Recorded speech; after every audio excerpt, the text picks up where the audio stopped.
Hey everybody, Jerry Jones here with Jerry Jones Direct, the radio show podcast, and you're listening to this recorded sometime late June, early July. And with me as special guest, I have the one and only, where lightning seems to strike regularly, Perry Marshall. And if you don't know Perry Marshall, Google Perry Marshall, and you'll see a number of incredible stories about Perry, what he's accomplished. He's a widely acclaimed and highly published author, speaker, trainer. His expert level understanding and knowledge of Google and Google AdWords is untouchable. He is launched off in a 15-year journey that's culminated here recently in such an incredible outcome that as soon as Perry shared it with me, I said, I got to have you on the podcast because this is something, while totally unrelated to dentistry, is something that every dentist probably has an interest in just because of the curiosity factor. It's off the chart. So Perry, I could keep going and introducing you and adding the accolades, but man, I'm proud to call you a friend, and I'm really excited to have you on this podcast radio show. So welcome, sir. Thank you. I'm excited to be here, and dentists will totally get this because dentists work with human bodies and mouths and bacteria and infections, and dentists are also essentially engineers, and I'm an engineer. So like dentists and engineers, they can understand each other just fine. And so yeah, like this is a story of an engineer going down a really crazy rabbit hole.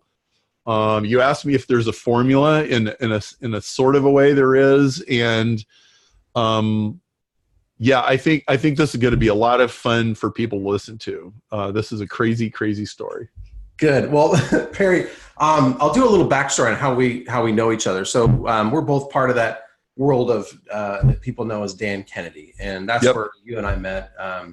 And we've ran into each other over the years and had conversations and had some really deep, as you tend to do. You attract these these highly intelligent. I don't know where I fit into this, but you attract these really highly intelligent people, and you have these deep philosophical conversations with them that when you listen to them, they're just like, wow, like how does this stuff even materialize? How do these thoughts materialize? I'm constantly amazed. I think of conversations you've had with John Carlton. I mean, that one comes to mind. There's just so many, but the one with John and those that you've had with John are just, to me, those are really precious and dear. I don't know John personally. I know of him. I've met him, but I mean, just really good stuff. So, so Perry, your background, you went to University of Nebraska. You're an engineer, and you have this wild story of getting out of quote unquote the Dilbert cube and getting into business for yourself. So you left the corporate world, which I think that story alone is funny. The fax broadcast story is just hilarious. Fired. Was that like an April Fool's joke or something like that? Well, just about. Me and my friend Tony, we worked at W.W. Granger, big wholesale company. And I was a grunt working in the warehouse, and so is he. And our boss was gone that day, and we decided to play a prank on the Omaha branch. We were in Lincoln, and 50 miles. This is what people do in middle America for fun, you guys. Yeah. So I wrote this fax, and it said, "Dear branch managers," it was from the CEO of the company, using his name and office number and everything. And it said, we regret to inform you that Granger stock has suddenly and inexplicably plummeted from $63 a share to $17 a share, and we will be closing all branches effective Friday. We wish to thank you for your many years of hard work and dedication, and we will make every effort to meet payroll for the current week. And we put it in the fax button and pressed send, and then we waited for Omaha to call us up and say, ha ha ha, very funny guys. And they never called. And we started getting nervous after about 45 minutes, and Tony calls them up, and the guy goes, "Oh, that was you? Oh, well, Brenda pulled that off the fax machine and went into hysterics, and she started calling her family members and crying, and I've worked here for 12 years, and we didn't know what to think, and so we faxed it to Sioux City." And then they didn't know what to think, so they faxed it to Fort Smith, Arkansas. And guess what? That was my first experience in electronic viral marketing in 1990, and copywriting for that matter. That was my debut as a copywriter, which I didn't even know what the word copywriting even meant for another 10 years, but there you go. So I got fired from that job. And as you might imagine, the Granger management wasn't real. I found out it got all the way to the CEO who had allegedly sent it. They were not, my boss told me every level of management that it went up, they got frownier and frownier about this fax. He's like, Perry, a multi-billion-dollar corporations, they do not joke about money. You're just going to have to understand this in, your future career, and don't let the door hit you as you walk out. So, yeah. So to make a really long story short, that was the very beginning of me figuring out that I am a serious misfit. And I'm not going to fit, okay, unless I create my own thing. So here we are. And look, part of the reason that I am an entrepreneur is I need the flexibility to go do interesting things and explore rabbit holes and do what I think is important. It would kill me if I woke up every morning and I my priority is what somebody hands me on a piece of paper. And so that's given me the latitude to do the Evolution 2.0 project, which if you'd asked me 20 years ago, so do you think you would become some expert on evolutionary processes? I'd be like, why in the world would I ever be interested in that? But that's what happened. So, well, you brought it up, Evolution 2.0. This project that you're working on is fascinating, and that's really where I want this to go, because this is where dentists are going to go, I get it. So we're talking about evolution, but we're talking about where's the scientific proof, where's the root of it all start, and so maybe you could expand on that concept and get us to present day. Go back 15 years and now get us to present day, where you recently returned. And I'm gonna throw this out, dangle the carrot, so we have our listeners stick with us, all the way to one of the preeminent scientific group in the world. I mean, literally the world, which is the Royal Society. So let's hear that story. So let me just preface by saying, when I went down this rabbit hole, I decided to reframe the whole thing as an engineering problem rather than a religious food fight. Okay. And so, because you bring up evolution, why don't we, at the same time, why don't we bring up abortion, gay rights, gun control, and immigration? Why don't we just get them all out on the table? So, it tends to be a pretty inflammatory topic. And I think you'll find the way that I approach it is not so much that way. So here's what happened. So I'm a pastor's kid, and so is my brother, as you might suspect. And my brother went to seminary and got a master's degree in theology, and then he moved to China and he started doing missionary work. And I'm here in the States and I'm running my business and I'm doing different things. And about 2 years into Brian living in China, his whole belief system starts unraveling. And I would say that for the first time in his life, he was actually thinking for himself. And he wasn't just thinking the thoughts that all the authorities told him to think. And he's in a different country and nobody can run his life or tell him what to do. And this whole perfectly manicured belief system that has been coiffed and shaped by all of these people is unraveling. And we got all these emails going back and forth, and we're trying to figure this out. And most of these are theological, historical kind of things that come up in religious questions. But anyway, it's we'll work through this. And I go to visit him in China in 2004, and I get there, and it's suddenly obvious he's bailed. He doesn't believe in God anymore.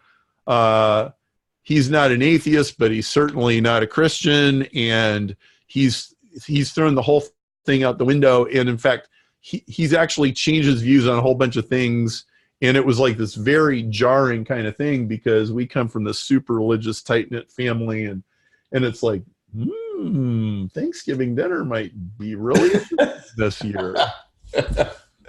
And he was kind of dragging me with him, because, it's one thing to shoot the ball about religious questions with typical people, but you have not done it until you've done it with a guy with a master's degree in theology who knows Greek and Hebrew and all this kind of stuff. And so I was feeling very unsettled about all of this, including like, well, I don't know, if he keeps asking me enough questions, I might end up being like him, and then how's that going to turn out? And so it was extremely unsettling. And so we got into this argument in China, and I go, Brian, look at the hand at the end of your arm. This is where we're talking Dennis here. Look at the hand at the end of your arm. This is a nice piece of engineering, Brian. And I'm an engineer. Like, you don't think this is an accumulation of random accidents, do you? He's like, hold on. And he just comes right back at me with this whole Darwinian explanation. You don't need any designer. You don't need God. All you need is millions of years and DNA mutations, and natural selection is going to sort the good ones from the bad ones. It's going to keep getting better and better and better. You don't need any designer. And I listened to that, and I thought, okay. As an engineer, I've never seen anything like that actually work that way. But I'm not a biologist, and those guys might know something I don't know. So how about, this arguing with Brian is not making for a very fun trip to China to begin with. How about I just set all that stuff aside, and when I get home, and remember, Brian had already kind of shaken me up on a number of levels already. How about I go home and I let science make this decision for me? And the question is the hand at the end of my arm here because the world and the universe is a purposeful place and it's been made that way somehow? Or is it billiard balls banging around the universe and it's all meaningless and random accidents get you hands, and I just thought there was an engineering? I don't know, but I will find out, because engineering should work anywhere, right? Like, maybe the biologists know something that us engineers don't know. And maybe if we figure out what it is, maybe we're going to write better software or something.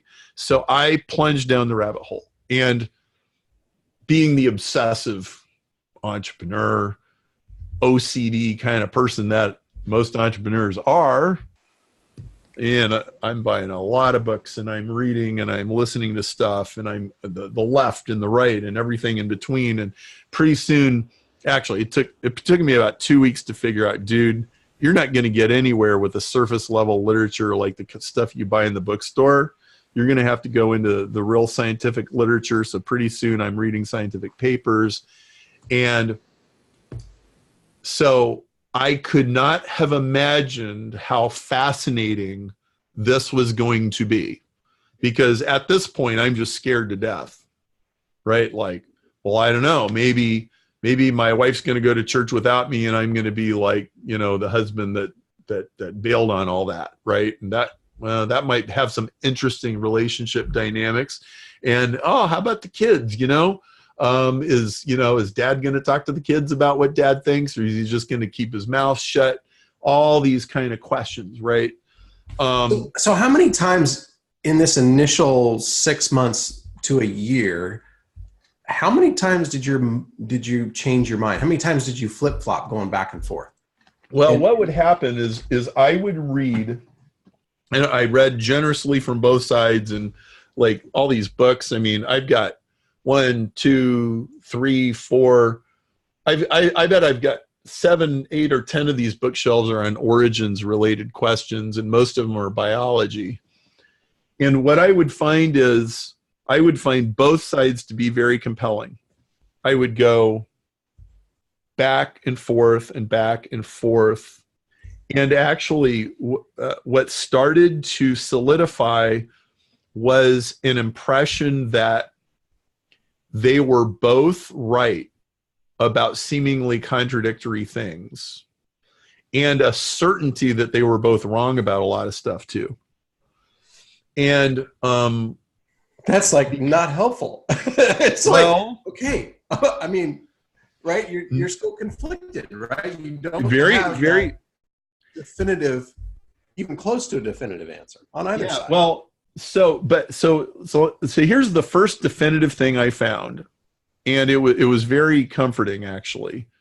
So for a while I was just like, I don't even know where the bottom of the swimming pool is. Like, I don't know anything for sure. This is just like a big squishy question with a million tentacles, and I don't even know what to pull on. But one day I was reading about how does DNA work and how does genetic code work and stuff. And all of a sudden I go, whoa, wait a minute. I've seen this before. I know what this is. I can deal with this. Oh, whoa. Now here's what it was. In 2002, I wrote a book, now in its 3rd edition, called Industrial Ethernet, aka Insomnia Cure for Just About Anybody. But in a former career, I was in factory automation and industry and manufacturing, and I wrote this book. It was a very good idea to write this book, actually, for reasons that any person like yourself would easily understand. And so I knew how ones and zeros go across the wire to make your computer work. And I'm like, genetics and information technology is practically the same thing. It's digital code. It's ones and zeros. Now, DNA has 4 ones and zeros. It's called ACGT, and internet has 2, but they're functionally they're equivalent. Oh, well, you know what? Right off the bat, that settles one question. So Brian had said to me, he'd actually stated this quite well. He stated the traditional position eloquently. He said, Perry, listen. Let's say you got 100 million falcons for 10 million years, and they're flying around. Well, once in a while, one of them is going to have an accidental copying error in its DNA, and once in a while, a copying error will be better, and then the better ones outhunt the inferior ones, and it just gets better and better. That's wrong. That is absolutely wrong. And you know why? Because data never gets better with copying errors. Data is incredibly fragile. And one of the things in an industrial Ethernet book is the fact that there are these very, very, very elaborate systems for making so you and I, we're on Zoom, and you can see my video and I can see yours, and there's this ton of data going back and forth. What you never think about is if there's static interference on the Wi-Fi, or if there's a thunderstorm somewhere, or anything like that, if any of that data gets corrupted, there are programs that detect that the data has been corrupted. There's all these checking mechanisms that go, okay, did that come correctly? Does this compare to this right? They'll resend the data if it's corrupt. And like you can completely break a software program by messing up one word or one byte. Okay, it's incredibly fragile. And the fact that you can go down the expressway and watch a YouTube video on your iPad is a bloody miracle. Okay, and there's no way that every now and then a copying error is going to make a bird see better. Ever. Never, ever, ever. I've had this argument with biologists. Most of them think it can. No. You know what I found out? What I found out, and it took a while. Like, it took a while to dig down and verify all this. Cells have all the same stuff that Ethernet routers have.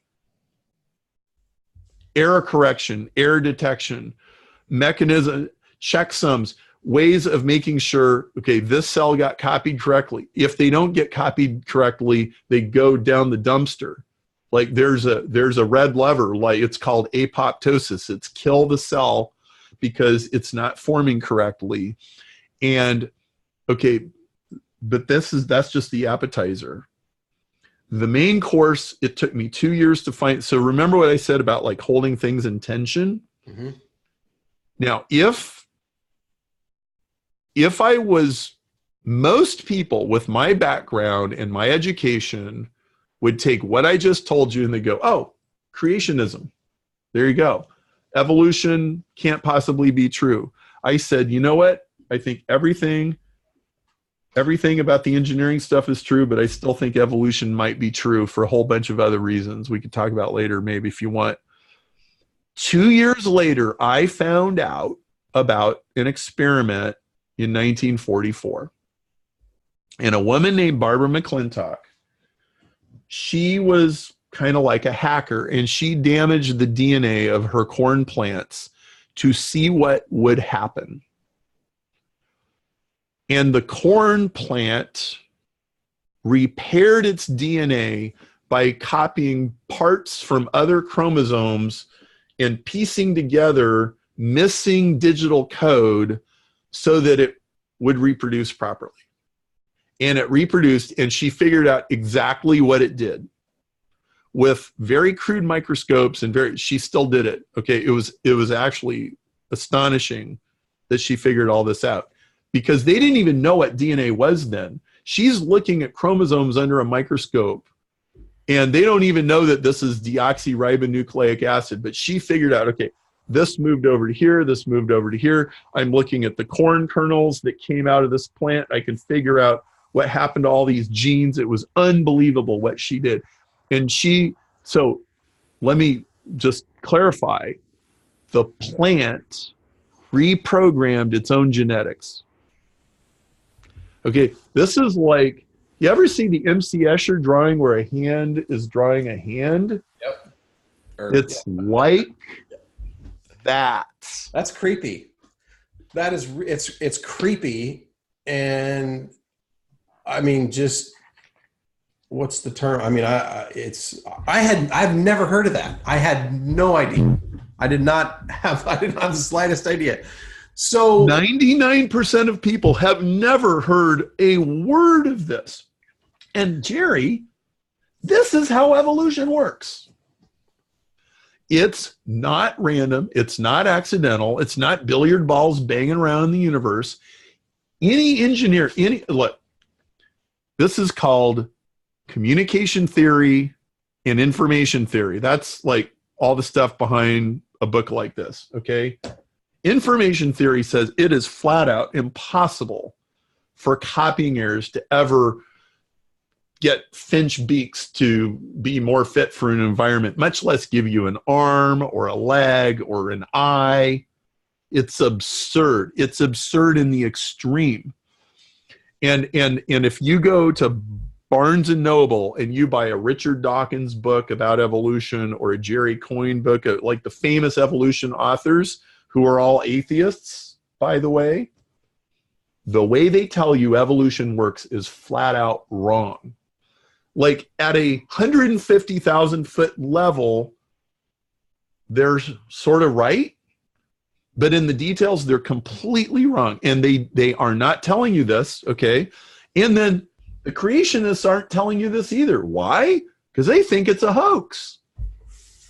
And this is like any political debate where it's dominated by the extreme zealots. Well, the sane people have been completely drowned out for 80 years. But those all people of this in the middle, those people in the middle who've taken the extremes and sort of blended them. Right. You know, it's interesting to me that I've had this conversation many times with my best friend Tom about the extremes, right? Here in Oregon, we're famous for the extremes. So we've got some situation going on right now at the state capitol. It's kind of humorous. We've got log trucks and, we've got blue collar guys at the state capitol protesting. which, Yeah. by the way, it's a different coverage by the news media when the politics are there, as opposed to the granola tree hugging, stinky, smelly, whatever. I'm saying, if you're a stinky, smelly granola hugger, tree hugger, whatever, come on, just take it as a joke. But it's just, and so you've got these two extremes. And my friend and I, Tom, I mean, he and I always say the extremes always have it wrong. It doesn't matter what the conversation is. It almost doesn't matter.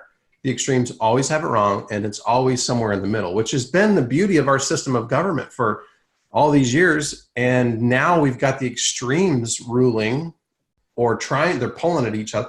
The answer is always in the middle. So it's not shocking to me that in this particular case, this argument for, is it evolution, is it creationism, it's in the middle. It's a little bit of both. So I'm anxious to hear what this looks like. Well, so Jerry, I discovered that fundamentalism is not a religion, it's a personality type. and those are the ones that cluster on the far edges, okay?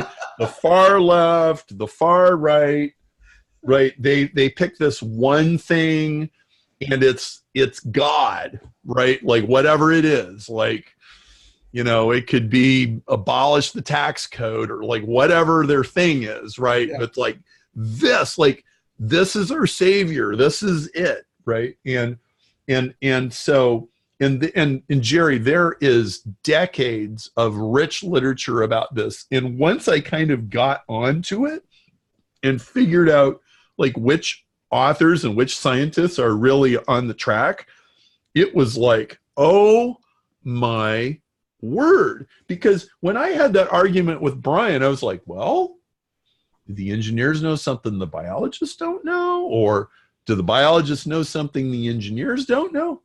The answer turned out to be the plants and the animals and the cells know something that neither the engineers nor the biologists understand.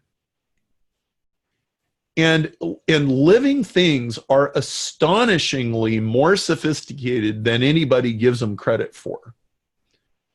And what's interesting is, I've got a technology prize, which we'll talk about in a second. But when I went out and got backers for the prize, because I had to go raise money, right, just like anybody, to get this prize going. There was two kinds of people that quickly and easily understood what I was doing. The first person that said yes was in dentistry. Okay. I did not know that. That's cool. The first person, it was a person in the dentistry business, as a wealthy cosmetic surgeon, and most of my backers are either in some kind of software or engineering or medicine. Now, there is a very interesting little term. It's called the Salem hypothesis. And it is a guy named Salem who figured out that doctors, dentists, engineers, and programmers statistically are skeptical of standard Darwinian evolution explanation. Now, why is that? Because if you're a doctor or a dentist or an engineer or a programmer, nothing good ever happens by accident. Right? And so, then I come to find out, well, bacteria, a spoonful of bacteria can do more programming in 12 minutes than a team of Microsoft engineers can do in 12 weeks. And when you go to the doctor with an infection and he prescribes antibiotics, which happened to me 2 weeks ago, and he goes, finish the bottle all the way down, because if you don't kill those bugs, they turn into superbugs. Yeah, they'll turn into superbugs in 20 minutes. They evolve fast. And so now, why is this important? Well, first of all, if anything, that I'm an engineer and I look at the hand at into my arm and I'm impressed, and this does not look random or accidental. that went like exponentially squared. It was like, this is seriously not random and accidental. In fact, what's really going on here is light years. I think one blade of grass is 10,000 years ahead of any technology. I mean that.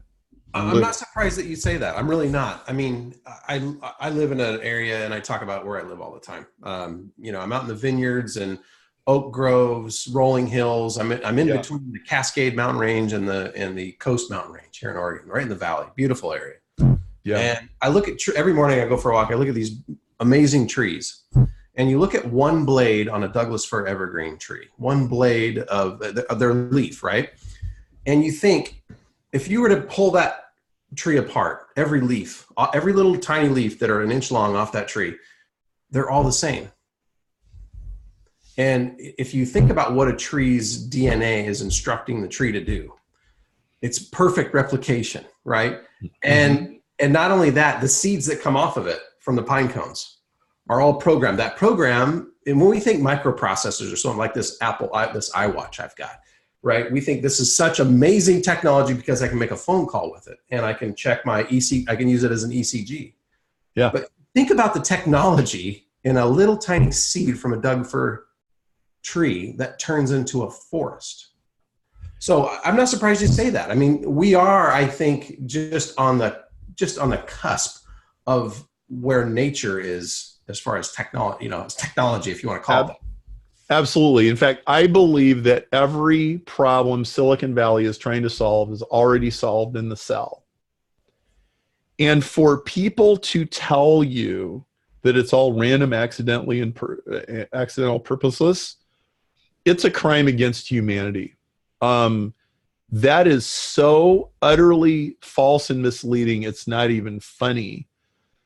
And so a little more of the story. So one of the things I realized was, okay, so DNA is a code. And okay, so what about all the other codes? Well, we got English and Chinese and HTML and PHP and JavaScript and, et cetera, et cetera. Well, gee, there's 1 million codes and 999,999 are designed. And there's one, and we don't know where it came from. So it might seem to suggest that there's some kind of a design going on. Well, so about a year after I got into all this, I had a friend at the biggest church in Chicago, Willow Creek, and he invited me to come and give a talk. So I came and I gave a talk called, "If You Can Read This, I Can Prove God Exists," which is a little tongue-in-cheek because you can't really prove that God exists, but hey, I got a pretty solid argument here. 1 million codes and only one, we don't know where it came from. And so I gave this talk, and then I put a recording on my website, and it went viral. And now all of a sudden, I was making all these atheists really angry at me. This became an experiment. It was a marketing experiment as much as anything. It was like, how fast can I back these guys into a corner? Can I do it in a day? Can I do it in an hour? Can I do it in 15 minutes? Can I do it in 5 minutes? Can I do it in a paragraph? So I'm like, how do I explain this? It was like a serious endeavor because this is not a very easy subject to explain to people. And so I backed this guy into a corner, and then all of a sudden he posted a link to that talk on the world's largest atheist website in their discussion board. It's the largest atheist discussion board in the world. It was called Infidels. And he goes, "Hey, I've been talking to this Perry Marshall guy. Be nice to him while you rip him to shreds." And I go, "Oh no. Oh no. Oh no. I do not want to do this." And my friend John goes, "Well, Perry, God's got a sense of humor. I think you're going to be doing this. I think you were asking for it. You just didn't know." Okay, here we go. And so just to give you a little context. All right, so this is 2005. So what else is going on in my life? So what's happened? I've had I've had a business. I've hung out a shingle 4 years ago. For 2 years, I've been like the king of Google AdWords. Everybody loves Perry. I'm going to seminars and I'm speaking at conferences and I'm on teleseminars and like the whole circuit, inside and out. Everybody likes Perry. And then over here, there's this smoldering fire and they hate Perry. Oh, they hate this guy. And there's a lot of them. And like pretty soon, like within a few months, you type in Perry Marshall idiot, hundreds of websites, they're all talking about me and they're all hating me. And I'm defending myself in this forum. And if I make one slip, they will eviscerate me like a pack of Wolverines. They are mad. Oh, they are mad. Well, you know what happened? This went on for 7 years and they never poked a hole in my argument. I said, show me a code that's not designed. All you need is one. Come on. Fess up. Come on, guys. Show me one. Well, the fundamentals. I'm moving really fast here, but it would go round and round in circles. And one day I had this, like, Perry, tell them, you have to tell them exactly how to prove you wrong.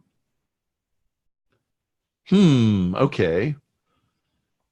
So I wrote a specification. I said, if you want to prove that you got a code and you didn't cheat, you didn't design a code, but you got, like, maybe you poured chemicals in your bathtub and you got them to self-organize into digital communication, here's how you prove that you did it. And I wrote this all out. I basically stole most of it right out of an engineering communication textbook.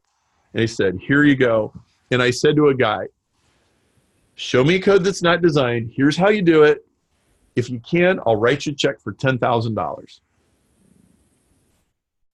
And then I waited to see what would happen. And you know what happened? Crickets. It shut everybody up. It was like, woo! It was like a flat line on a heart monitor. Nothing. That hits close to home. Yeah. Oh, sorry. Wow. That was Freudian or something. Oh, that's hilarious. No, don't worry. Okay. So I eventually wrote a book, Evolution 2.0, and I said, well, I really want this to be a $10 million prize. Well, so what happened? So the book came out, and when the book came out, it was 3 million, and then I got it to 5, and I got invited to Arizona State University to talk about my $5 million prize, and I started getting traction with scientists. I got the leading geneticist at Harvard Medical School on my judging panel.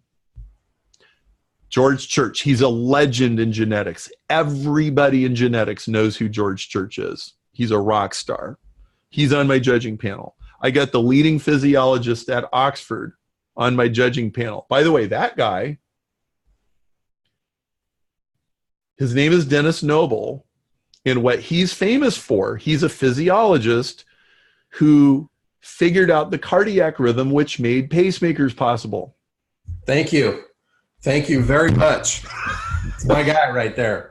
And he has the Commander of the British Empire medal from Queen Elizabeth, and he's a fellow of the Royal Society, and he's a rock star in physiology. And by the way, you'll be very interested to know this, Jerry. Run-of-the-mill, rank and file, average scientists wouldn't touch this thing with a 10-foot pole. It was too controversial. I'm pissing off too many people.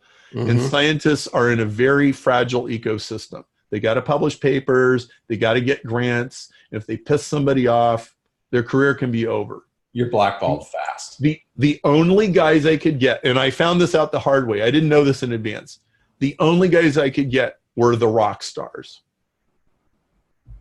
Interesting. Who are untouchable. I told George Church, I said, George, if you don't like controversy, don't do this. And he goes, Perry, I am trying to create Jurassic Park at Harvard.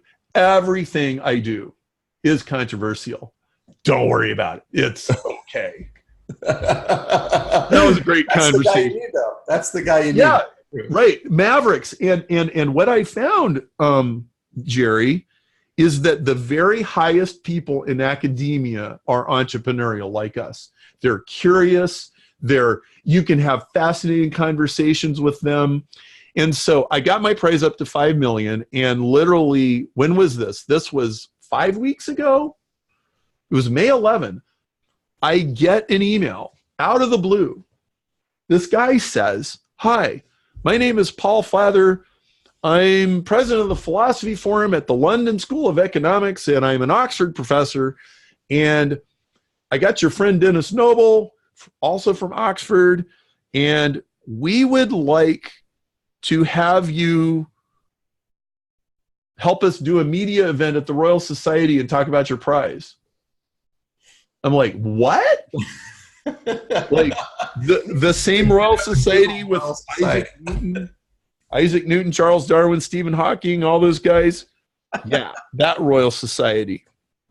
And so I was rather excited about this, and I went back to all these people that had turned me down for backing the prize, and we raised it to $10 million. And I went to London, and we held a press conference at the Royal Society, and the Financial Times wrote it up 2 days later, and it's going to be a video of the entire thing is going to be on voicesfromoxford.com or .org any day now. And so Jerry, you kind of asked if there was a formula, and here's the closest I can give you to a formula. So I'm going to tell you a crazy story. So do you happen to remember the Beowulf story from English literature from high school or college? It's so very faint. I mean, I remember getting through that massive tome of a book.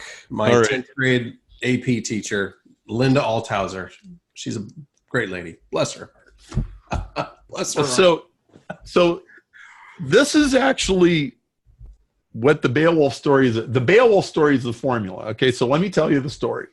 Okay. So there's a king. His name is Hrothgar, and he's got a mead hall. You know, mead is like alcohol made from honey. His men like to come and get drunk in his mead hall, and it's all great, and the kingdom is all great, except for one problem. Is there's this monster named Grendel who likes to kick down the door and kill everybody, and it's demoralizing the kingdom, shall we say. So he sends out an RFQ. Request for quotes. Who can help us kill a monster? Beowulf is a consultant. Got it. And Beowulf comes along and he goes, "Oh, I got your RFQ. So, I swam in the sea for 14 days and I slayed this dragon and I did this and I did that. I can kill Grendel. I am 30 times stronger than a normal man." And so Beowulf goes to sleep in the mead hall and waits for Grendel to show up. And sure enough, Grendel shows up and he kills a couple of guys. And then Beowulf tries to kill him with his sword, and the sword doesn't work. So he rips Grendel's arm off, and Grendel goes bleeding off and falls into the swamp and disappears. And everybody's like, "Yay, you killed Grendel! Woo!" And everything's great until Grendel's mother shows up. I don't remember this part. This is the best part. I like this is starting to sound like the Goldbergs. Listen, if you Beowulf is awesome on audiobook, and if you listen to it, you go, "Oh, this is where Lord of the Rings came from." Sure. It's the oldest thing in anything resembling English. It's 1,300 years old, and it's a great story. Like go on Audible, buy it. After about 10 minutes, you'll get used to the poetic. It's a poem. Okay, it's great. Okay, so here comes Grendel's mother, and she is mad, and she kills more people, and then she goes stomping into the swamp. Now, there's a lesson here already, which is, if you kill a problem, but you don't kill what gave birth to the problem, you still have a problem. Okay? Like, this is life, man. All right. So, what the poem says about the swamp, it says that a deer, this swamp is so awful, it is so dreadful, it's so poisonous, it has so many evil spirits in it, that a deer being chased by wolves would rather be eaten than dive into the swamp. But this is the swamp that Beowulf must dive into. So he goes and he dives in, and it takes him like, they never explain about oxygen. I don't know how that part works, but he goes and he goes deep, deep, deep, deep, you know, and he gets to the bottom and he finds Beowulf's mother, and he starts wrestling with her, and he tries to kill her, and he finds out his sword doesn't work. She has magic that his sword can't overcome. And she's almost about to kill him, and he sees this other sword that was created by these ancient creatures, and he runs over and he gets his sword, and that sword kills her. Okay, and now the monster is dead, and he drags Grendel's head to the surface, and now, you know, he becomes like, gets the king's daughter, and yay, and it's all, and that's the story. All right, now there's two things about the story that are very, very much formula for anything. Okay, so the first one is, if you kill the problem but you don't kill the mother of the problem, you still have a problem. That's the first thing. The second thing is, the monster lives in a swamp that nobody wants to go into. Okay, the worst problems in the world are problems that most people want to pretend don't even exist. Right? It's like the elephant in the room. Right. Okay? Like, I don't want to talk about that. You don't discuss that in polite company. Oh, let's fix a different problem. Let's fix an easier problem, right? So, you have to like plug your nose and go down, and you have to go until you get to the bottom of the swamp. And you're not solving anything until you get to the bottom of the swamp. And then when you get to the bottom of the swamp, you find out the rules down there are different than the rules up on dry land. And your weapons don't work. And the weapon that you're going to find is the one that you find at the bottom of the swamp. It's not, you're not carrying it with you. You need new weapons. And then if you can figure that all out, then you kill the root of the problem. Well, one of my friends mentioned this Beowulf story to me a couple of years ago, and actually I went and I listened to it, and I'm like, oh my word, this is like this is a metaphor for like every major thing that I've ever solved in my whole life. Like when I got drug into the atheist forum, that was the swamp. Like, I really, really, really didn't want to be there, right? And then what's the weapon? The weapon turned out to be putting money on the table and saying, okay, stop arguing about philosophy, stop arguing about religion, stop arguing about ideology, solve a scientific problem and get the money. But you know what? There's two things you don't get to do. So this is going to piss off both sides, okay? You don't get to say, well, God did it. That settles it. Let's go out to lunch. Okay, there's no scientist who can make a living writing that in a scientific paper. And believe me, I still believe in God more than ever. But that's an ultimate answer. You don't know how many layers there are between where we're at and the ultimate. Okay? Scientists have to peel the onion. Okay? And I've got a prize out there for $10 million. Peel the onion, figure this out. and we'll write you a check. Okay. But here's the other thing you don't get to do. You don't get to make up a story about a warm pond and a lucky lightning strike and a happy chemical accident. And, well, you know, some billiard balls just banged around in the universe and eventually a cell popped out somewhere. No, that is not science. Okay. That is mythology. And we're going to call a spade a spade. And so what's happened, Jerry, is that both extremes do not like me. The creationists don't like me. The intelligent design guys are like, right? The atheists hate me. But you know what? You know who likes me? Is guys at Oxford and Harvard that are really trying to solve the problems. And that's why I got invited to the Royal Society. It's like a yin and yang on one hand. Mm-hmm. Electrical engineer from Dan Kennedy world, from the University of Nebraska, who writes advertising books, doesn't get invited to the Royal Society, right? Okay, that would be the yin. Yeah. But what's the yang?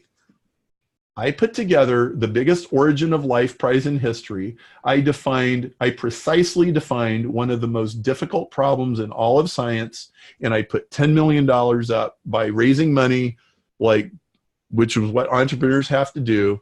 I took my engineering skills, my philosophical sensibilities, my entrepreneurial skills, my market. I put it all together in a stir fry, and I said, I am going to focus all of this, everything I have, on this one problem, and I'm going to jackhammer on this problem until we get to some kind of an answer. And I know this is important. I know this is worthwhile. So I don't care how many scientists I have to talk to.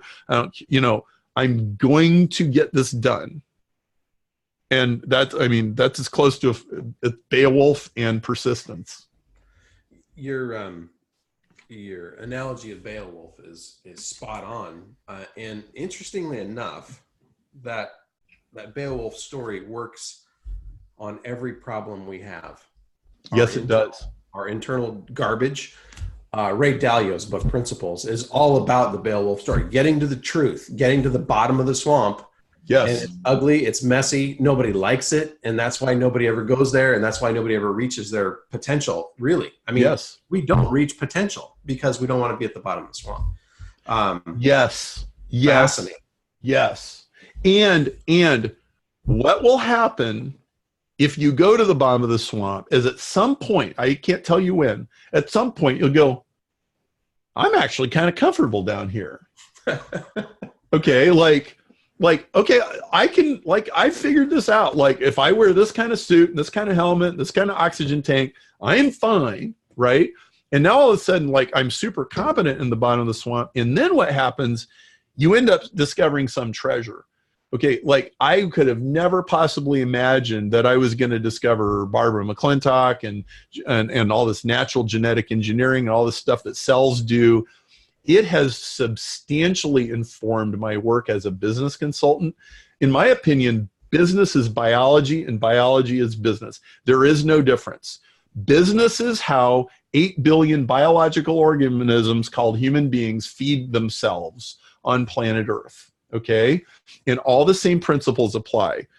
Variation, creativity, selection, competition, hybridization, symbiotic relationships, cooperation, ecosystems, food chains, it's all the same. In fact, Jerry, you probably understand evolution, biology, and ecosystems better than you ever assumed that you did, because everything you know from business transfers over. You walk in the woods, and you're like, well, all right, I got grass growing there, but there's a flower growing there, and there's a tree growing there, and the moss grows on the tree, and you can formulate a business analogy for every bit of it. Yeah. I got parasites and yeah. There's another, I want to show something here for those folks watching this on video. And you'll notice I didn't dress up today, and that's the way it rolls today. So if you're watching this on video, I've got this old book. It was published in 1927. The contents, by the way, are probably from the early tens and teens of 1900. inside this book is a full-blown discussion and a recipe, if you will, for what is brand new today. And the reason why I bring this up is your discovery department McClintock's information. So what I've got here is a book written by Percy Howe. It's called Percy Howe's Letters. And Percy Howe actually was one of the pioneers in silver diamine fluoride, SDF, which SDF is used today. It's become a very trendy thing to use on young children and adolescents to treat cavities, because silver diamine fluoride arrests the process. It turns black when it contacts the tooth and oxygen and whatever. I don't know all this, the specifics to the reaction, but the bottom line is there's nothing new on planet Earth, Perry. There's nothing. And so if you want to solve this problem, you don't go to Silicon Valley, you go back to nature where, and so all this stuff just ties together. I'm laughing because I had this brilliant conversation with another gentleman, Dr. Roger Levin. And, before that conversation, I shared with Roger these other books I have from the early 1900s, 1905, 1910, and they're all about dental practice management. And when you read those books, all you need to do is just update the lingo, and you've got every modern day practice management ever written. So, your quest to go back in time to find the answers. The answer, by the way, is already there. We just haven't peeled the onion back far enough to see. Oh, right there. Look at that. It's been spelled out for us. So, I applaud you for the work and the process and the dogged determination of. This to me is the biggest. In the last few minutes maybe we have together, I would love to have you maybe explain, because the first conversation you and I had on this back in October or whatever, it was 6, 7, 8 months ago. The enormity of what happens when this prize is actually awarded. Oh yeah. Would you just maybe give us a few little, because up until now you're like, wow, this is really interesting, but what the hell does it all mean? And I think what it means maybe will really tie this together for our listeners today. Yes. Okay. I'm really glad you asked that. So Siri understands everything you say and has no idea what you mean. Your dog understands nothing that you say and does understand what you mean. That's okay. So true. Okay. Like you watch a 6-year-old talk to Alexa or Siri, right? And it's really all you got to do is say something that's not in the program and it's in the weeds, right? I don't know what you mean. but your dog, you look at him and you go, Fido, don't you eat my steak. And he's this is the key. Fido is going to decide, does he want to eat your steak or not eat your steak? Okay, Siri doesn't decide. Siri is programmed. Siri is just it's like a set of mechanical gears. Life is not a set of mechanical gears. Life has volition. Life has free will. Life has agency. There is something inside us that decides. Jerry says, Perry, lift up your arm. And I go, okay. Or I go, no, I'm not going to lift up my arm. I get to decide. All of human nature is about deciding, right? You train dogs to do certain things. Okay.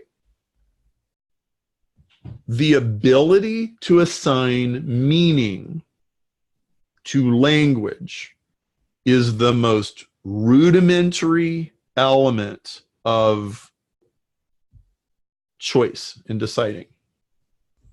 Okay. Is it a 1 or a 0? 1 means Jerry, 0 means Perry. No. How about 1 means Perry, 0 means Jerry? You assign meaning, or we could have an acronym, PJC, Perry and Jerry's conversation. And then from now on, every time we type PJC, you and I know what that means, right? We created language. Okay. Now, the ability to do that is how you get any code. I've never seen any other way to get a code. So I don't think this is just a search for the genetic code, just a search for origin of life. This is a search for where does the spark that makes life happen come from? What is it? What does it consist of? How do you create it? Richard Feynman, famous scientist, said, I do not understand what I cannot build. The gold standard of understanding something is being able to build it. Engineering. The gold standard of biology is engineering. And let's not forget, we're in a world of genetic engineering, and we can edit genes as easy as blog posts now. So this is really getting important. What makes life tick? What is the thing? How do you get from chemicals to code? How do you get just from laws of physics, which is rocks and, and rain and stuff, to biology, which heals itself and feeds itself and takes care of itself and builds ecosystems? And right, there's this thing that creates order out of chaos instead of just turning order into chaos. Nobody knows what it is. This prize is about that question, and it's completely clearly defined, but I think it's one of the deepest questions in science and philosophy and religion and anywhere. And maybe as a cherry on the sundae, this is what all of the AI lacks. And that's Perry, there's a good chance we'll never know. There's a good chance, and who knows? And so maybe we're not supposed to know, because if that is in fact revealed, is that the end? Well, I don't know. Or is it the beginning? Well, who knows? Okay, so let's talk about that for a second. So some guy in 1996 wrote a fiction novel describing airplanes taking out the Twin Towers, and then 5 years later it actually happened, right? I think whatever happens in this experiment, this question, this prize, whatever happens, however it plays out, some science fiction author will have already anticipated it. Now, you could say, well, good grief, Perry, why would you want to pry open that big of a Pandora's box? Are you really sure you want to do that? And my answer is, well, it's better I do it than Monsanto gets it first. Yep. And look, I'm very serious about that. Now, if people know me or pay attention to me, I've got a reputation as a very honest, high integrity person. I'm very respected in the industry as a truth teller. You want a truth teller to figure this out. And the problem with most truth tellers is they're not daring enough to tackle these things. And then only the people with narcissistic personality disorders seem to be doing it. And that's not good. And I'm sick and tired of Christians bringing up the rear. 500 years ago, they were leading the charge in the Renaissance and everything. And now it's like, they're like 25 years behind everybody else. And I just think that's wrong. And I think that the practice of science is an act of worship. Isaac Newton would have told you that. Copernicus would have told you that. Galileo would have told you that. Einstein would have sort of told you that. And if we can know, we should figure it out. And their opinions are all over the map. George Church thinks we'll solve this in 5 years. I think there's a 10% chance of solving it in my lifetime.